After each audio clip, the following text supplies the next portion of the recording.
Salam alaikum chers frères et sœurs, louange à Allah et paix et bénédiction soit sur son prophète ainsi que sur sa famille et ses compagnons.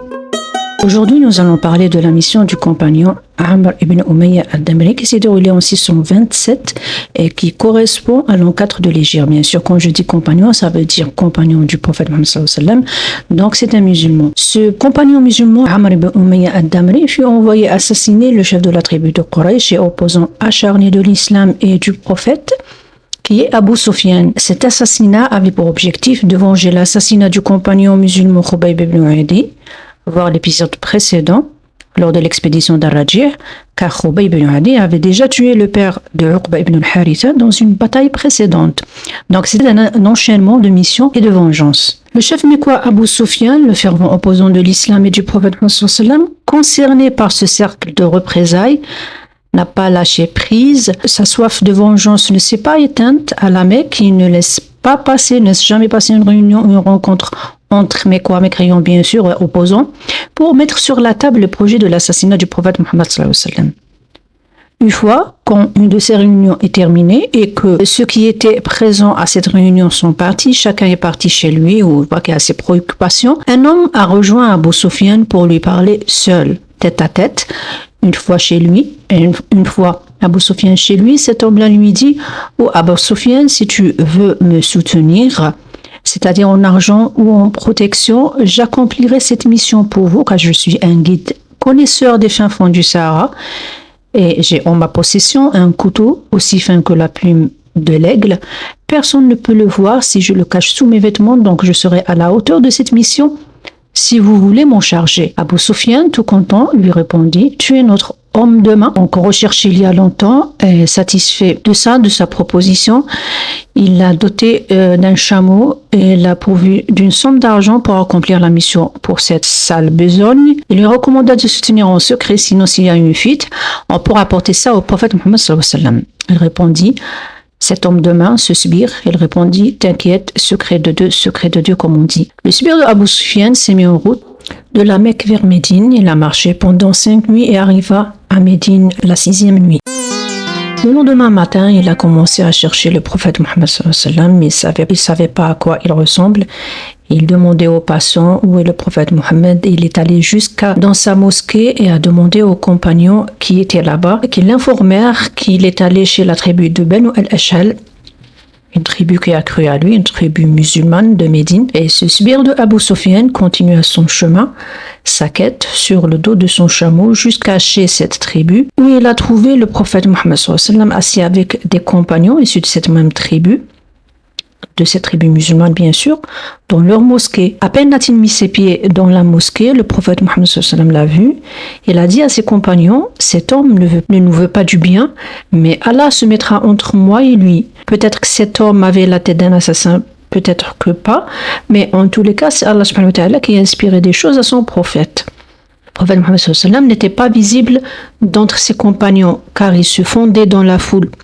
Il ne se distinguait pas par sa tenue ou son statut, et cela dénote de son caractère humble et modeste. Apparemment, il ne se mettait pas plus haut que les autres, il n'était pas haut perché, donc le sbire a demandé après lui, il a dit où est le prophète.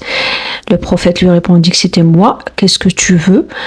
Le sbire s'est baissé au niveau du prophète Mohammed sallallahu alayhi wa sallam. Le groupe était assis par terre apparemment, et cet étranger, inconnu du groupe, dans la cité de Médine même, jadis tout le monde connaissait tout le monde, donc quand il y a un étranger, on le reconnaît. Il feignait chuchoter un mot dans l'oreille du prophète Mohammed sallallahu alayhi wa sallam, mais avant que quoi que ce soit arrive, un des compagnons, alerte et agile, l'a écarté du corps du prophète Mohammed sallallahu alayhi wa sallam pour l'en éloigner. Il avait le flair, en plus, il a retenu la phrase prononcée par le prophète Mohammed sallallahu alayhi wa sallam à propos de cet étranger au début quand il s'est mis dans la mosquée. Donc il a mis sa main dans ses vêtements et a tiré le petit couteau bien dissimulé. Le sbire de Abu Sufyan a reculé et confus, s'est rétracté, la main en évidence. Il a balbutié « Ne me tuez pas, ne me tuez pas ». Le compagnon l'a empoigné, menaçant. Le sbire tremblotait, une fois immobilisé et hors d'état de nuire. Le prophète Mohammed sallallahu alayhi wa sallam l'interrogea.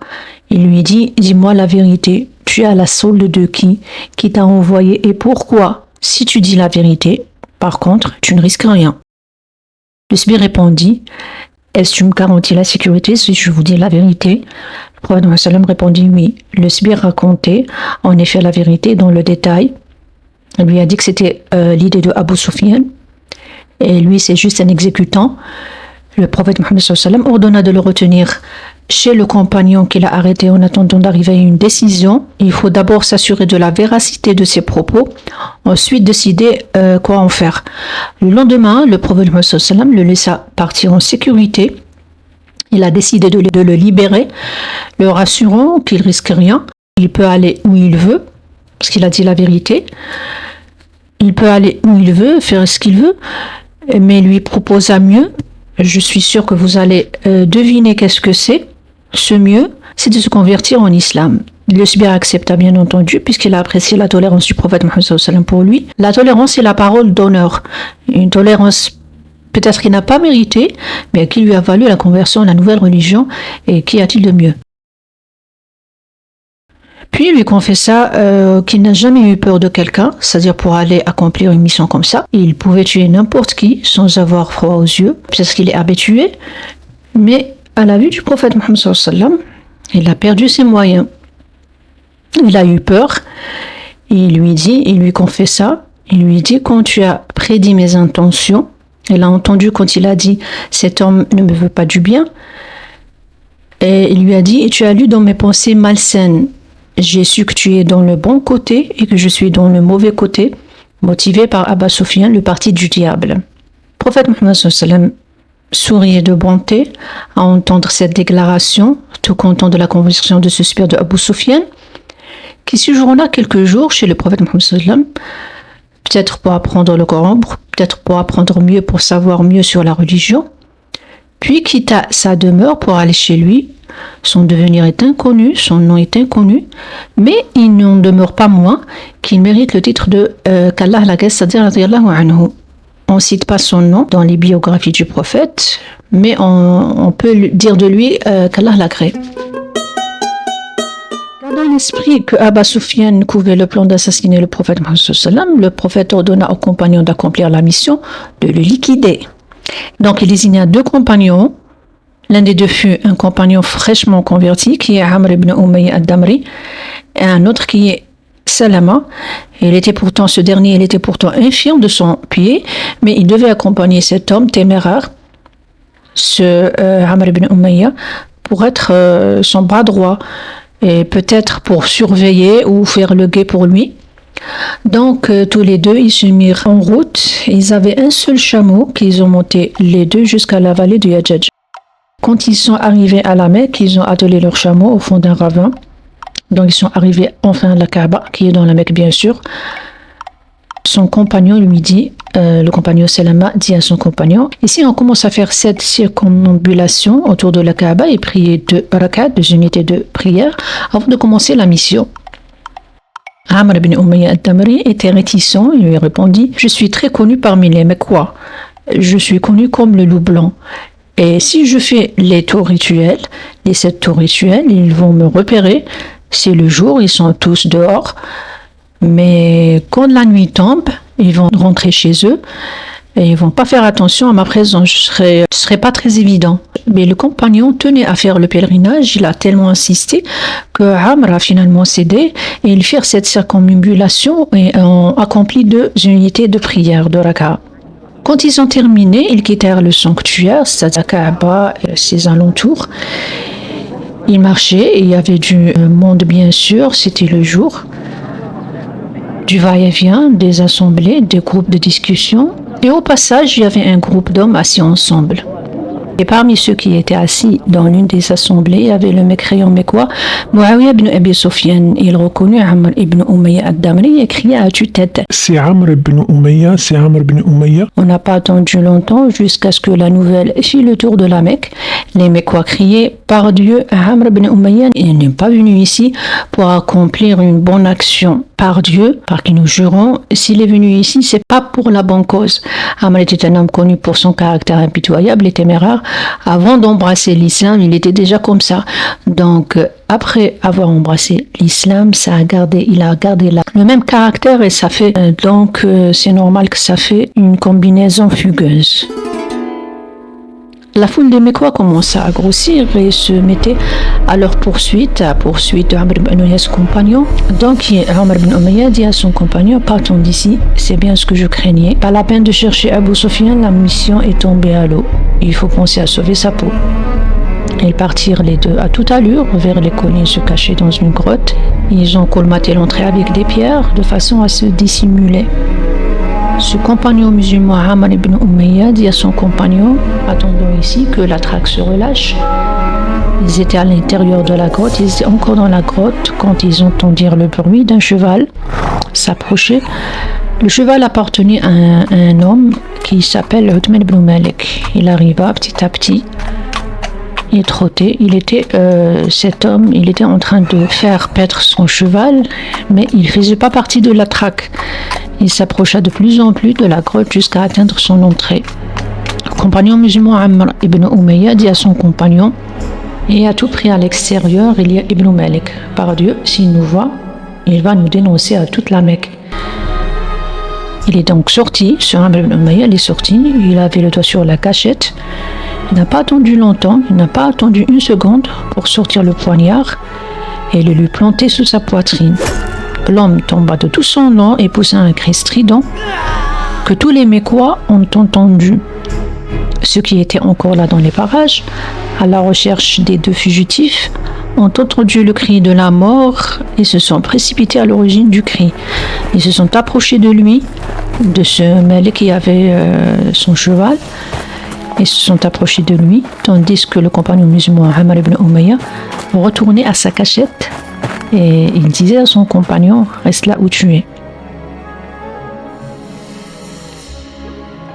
Les Mécois ont trouvé l'homme agonisant. Ils lui ont demandé qui l'avait blessé. Il a répondu Amr ibn Umayya.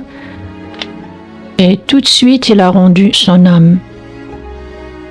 Ils ont donc confirmé que Amr ibn Umayya n'était pas venu pour bien faire.